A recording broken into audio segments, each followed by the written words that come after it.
Pemirsa, Garuda Indonesia telah melantai di Bursa Efek Indonesia sejak awal 2011. Rekan Patricia Mapeli akan menyampaikan berbagai informasi untuk Anda. Silakan Patricia. Baik Elisa dan juga pemirsa, Garuda Indonesia menjadi salah satu BUMN yang menjadi emiten di pasar saham. Kita simak datanya. Garuda Indonesia Persero Tbk dengan kode saham GIAA mencatatkan saham perdana di Bursa Efek Indonesia pada 11 Februari 2011 di papan utama di bidang usaha utama jasa angkutan udara niaga di sektor infrastructure, utilities, and transportation, kemudian di subsektor transportation. Kita lihat seperti apa porsi pemegang saham Garuda Indonesia, mengingat Garuda Indonesia merupakan badan usaha milik negara sehingga 60,54% dimiliki oleh negara Republik Indonesia atau sekitar 15 atau lebih tepatnya 15,67 miliar rupiah. Kemudian 25,8% dimiliki PT Trans Airways atau setara dengan 6,68 miliar dan 3,53 miliar dimiliki oleh masyarakat atau sekitar 13,66%.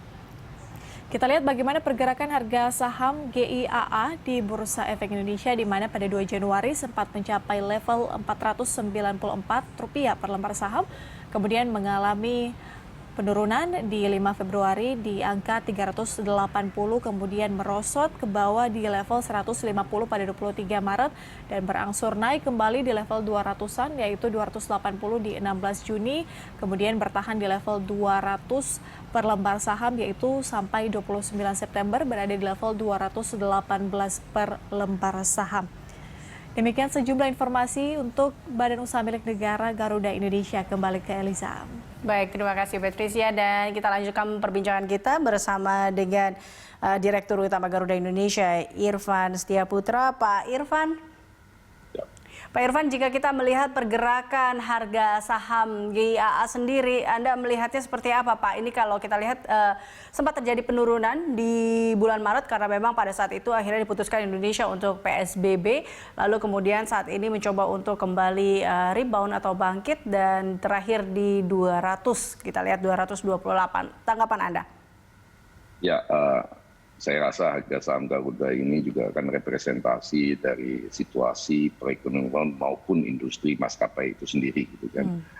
Jadi tanpa perlu memperpanjang persoalan ini adalah buat kami melakukan upaya yang terus-menerus mencoba meyakinkan publik bahwa bisnis ini tetap punya masa depan yang cerah di balik situasi pandemi ini, dan kami ingin menunjukkan juga kepada pemilik saham juga khususnya publik bahwa manajemen Garuda akan melakukan segala upaya terbaik untuk memastikan bahwa nilai perusahaan ini pada angka atau nilai yang sewajar-wajarnya dan tetap kemudian menumbuhkan kepercayaan ke masa depan.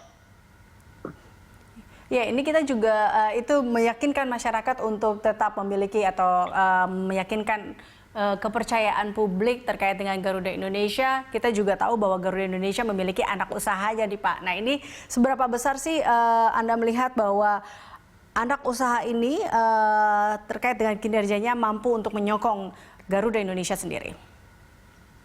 Seperti diketahui kita memiliki beberapa anak usaha yang berhubungan langsung dengan Garuda. Namun demikian saya ingin sampaikan bahwa ada tiga anak usaha besar kita yang menopang pertumbuhan dari Garuda itu sendiri, yaitu GMF Aeroasia, Citylink maupun Aerowisata. Nah, memang dengan kondisi industri seperti ini, kondisi travel seperti ini, kondisi pandemi ini tidak dapatlah dipungkiri bahwa ketika perusahaan tersebut juga terimbas. GMF misalnya dengan pengurangan jumlah penerbangan tentu saja maintenance daripada pesawat berkurang, tapi kami dengan sangat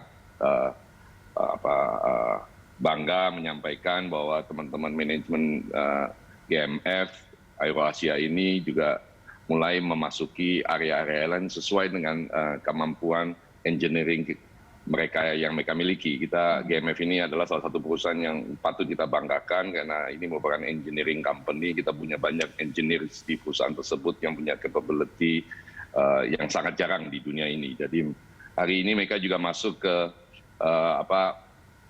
upaya-upaya bisnis lainnya, turbin engine di perusahaan keminyakan, pertambangan, dan yang lain-lainnya. Sementara Citylink kan ini adalah sebuah airlines berbasis LCC, low cost carrier, dan selama pandemi ini menjadi salah satu airlines yang diminati oleh banyak masyarakat di Indonesia.